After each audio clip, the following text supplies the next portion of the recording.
मैं शशि प्रकाश, सहायक प्रोफेसर ज्योतिष, चूथालाल संस्कृत महाविद्यालय, मझौलिया, पश्चिम चंपारण, बिहार। आज हम शास्त्रीय प्रतिष्ठा प्रथम खंड के अंतर्गत आने वाले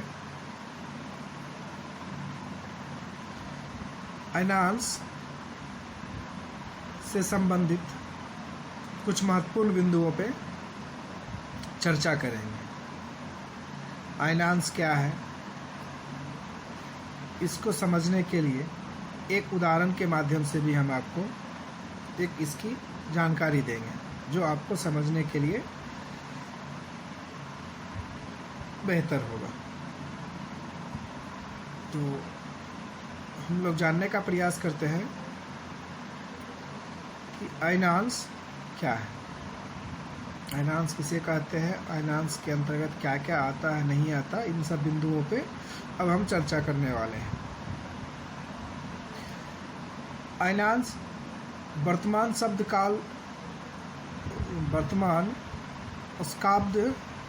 शकाब्द में 421 घटा के जो वर्तमान का साल होगा उसमें 421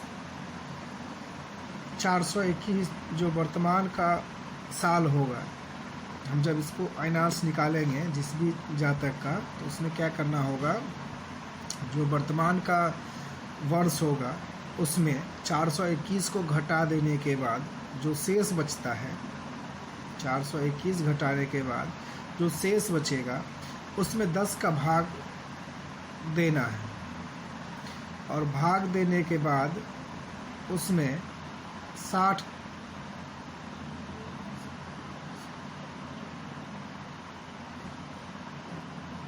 इसमें जाके आपको करना क्या है,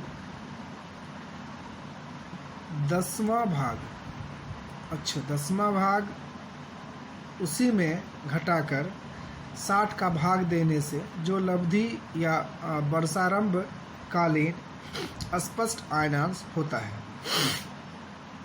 मैं आपको फिर से बता दूं, वर्तमान वर्ष में 421 को घटा के जो शेष बचता है, उस शेष का जो घटाने के बाद शेष बचता है, उस शेष का 10वां भाग उसी में घटाकर जो शेष बचेगा उसमें उसका 10वां भाग घटा देने के बाद उसको क्या करना है, 60 का भाग देने से जो लब्धि या वर्षादि कालीन वो निकलता है, वही होता है स्पष्ट आयनांश होता है। इसमें आपको क्या करना है, सिर्फ एक ध्यान देना होगा कि मेन संक्रांति के दिन का होना चाहिए। इसके अलावा आपको क्या करना है, देखना है यदि सूर्य की राशियां भी बीत गई हो तो यदि सूर्य की राशियां बीत गई हो तो राशि संख्या को 3 से गुना कर उसमें भी उसी का आधा जोड़ने से जो निकलेगा उसको हम लोग, जो विकला हो उसे हम लोग वर्षारंभ कालीन स्पष्ट आयनांश की विकला में जोड़ने से तत्कालीन स्पष्ट आयनांश हो जाता है। इसको समझने के लिए अभी हमने जो आपको बताया, इसको समझने के लिए उदाहरण की आवश्यकता होती है। एक उदाहरण के माध्यम से हम एक एक चीज़ को बड़ी बारीकी से समझ सकते हैं। इसलिए मैं आपको जो इसका आयनांश का जो मुख्य बिंदु था उस पर मैं आपको फिर से जानकारी दे दूं। इसका जो मुख्य बिंदु था, सबसे पहले आपको क्या करना होगा, जो वर्ष होगा उस वर्ष में 421 को घटा देंगे, और घटाने के बाद क्या करना है कि उसका 10वां भाग जो होगा उसको उसमें घटा देना है। घटाने के बाद जो शेष बचेगा उसमें उसको 60 का भाग देने हैं, और भाग देने के बाद जो भी निकलेगा वो आपको स्पष्ट आयनांश होगा। यदि अगर इसमें एक चीज़ दिया हुआ था, यदि सूर्य राशियाँ भी बीत गई हो तो, यदि सूर्य की राशियाँ बीत गई हो तो क्या करना होगा, राशि संख्या को 3 से गुना कर उसमें भी उसी का आधा 3 की राशि की संख्या को 3 से गुना कर देना है और उसमें उसका आधा जोड़ने से जो विकला हो, जो विकला निकलता हो, उससे हम लोग वर्षारंभकालीन स्पष्ट अयनांश का भी विकला में जोड़ने से वो तत्कालीन आपको क्या होगा, स्पष्ट अयनांश निकल जाता है, वो स्पष्ट अयनांश होता है। ये आपका कुछ बिंदु था। अब हम लोग इसको उदाहरण के माध्यम से समझने का प्रयास करते हैं। जैसा कि मैंने आपको पहले बताया था इसमें वर्ष, तो अभी हमने इसमें उदाहरण के लिए वर्ष लिया था 1855 ईस्वी हमने लिया था। इसमें जो आपको हमने बताया था करना क्या था कि 1855 में 421 को घटा देना है, तो मेरा शेष हो जाता है 1434 ईस्वी शेष बच जाता। अब इसका 10वां भाग आपका अगर हम लोग निकाले तो वो निकल जाता है 1434 का 10वां भाग अगर भाग दिया जाए तो वो निकलता है कितना,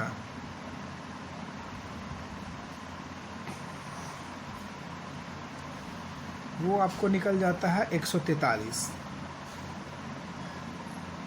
दशमलव कुछ होता होगा, तो 143 निकल जाता है। 143 को फिर क्या करना है हमको,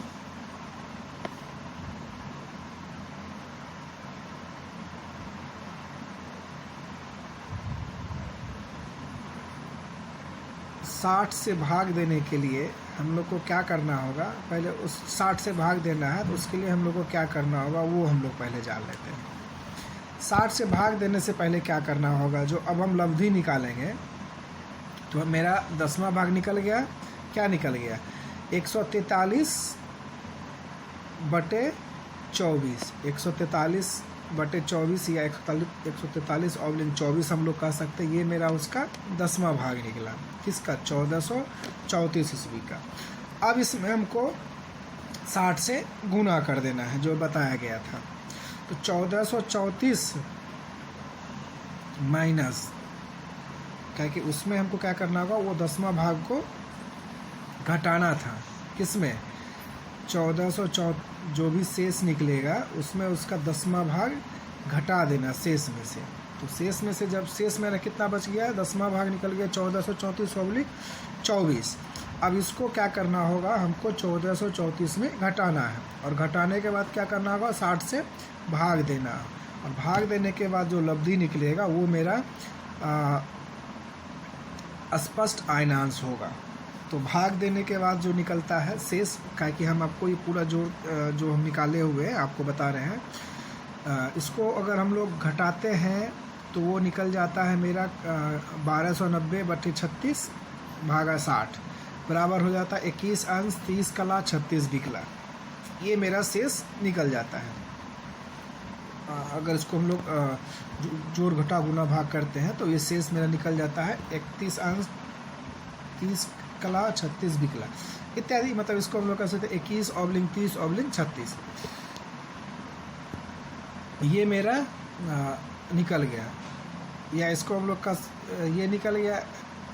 इसके बाद फिर हम लोग क्या करते हैं, उसके बाद दिया हुआ था आपको अब स्पष्ट सूर्य, जो सूर्य का मान होता है 11/20/25/00, मतलब 11 ये दिया हुआ कि राशि की संख्या है 11, मतलब एक राशि की संख्या हो जाएगा 11, ये राशि की संख्या 11 है, 20 अंश 25 कला 0 विकला ये हो जाएगा। तो इसको हम लोग को क्या करना होगा, राशि की संख्या को 3 से गुना कर देना है। तो राशि की संख्या मेरा कितना है 11, 11 गुना 3 मतलब 33। अब इसका आधा भाग हो जाएगा 16.5 भाग, मतलब लगभग 17 मान लिया जाए, 17 हो जाएगा। 17 को क्या करना था, फिर 33 में से जोड़ देना, जैसा कि हमने आपको पहले बताया था। तो आधे भाग को फिर क्या करना होगा, उसको उसमें जोड़ देना। तो अब क्या करते हैं, 33 को अगर हम लोग 17 में जोड़ते हैं तो 50 विकला होगी।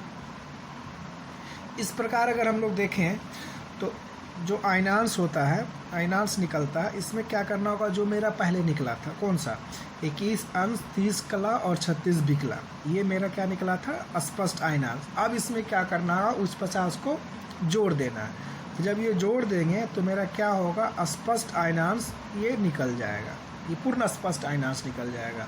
तो इसके लिए जब हम लोग क्या कहते हैं, जब राशि वाली संख्या को जोड़ते हैं इसमें तो क्या निकलता है, क्या है कि ये 50 बिकला निकला है तो इसको हमको हर समय बिकला में ही जोड़ना होगा। तो 21 अंश 31 बिकला और 36, 21 अंश कला और बिकला, 21 अंश 36 कला और 26 बिकला मेरा शेष होता है। जब हम लोग उसको जोड़ते हैं तो 36 बिकला है और 50 को जब जोड़ते हैं तो वो हो जाता है मेरा 86।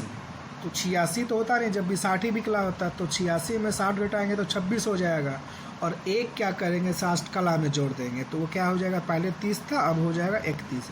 तो ये मेरा हो जाएगा 21 अंश 31 कला और 26 बिकला, ये मेरा स्पष्ट आयनांश निकल जाता है, तत्कालिक आयनांश निकल जाता है। इस आधार पे हम लोग अगर आयनांश को निकाल लेते हैं तो मेरा स्पष्ट आयनांश निकल जाता है।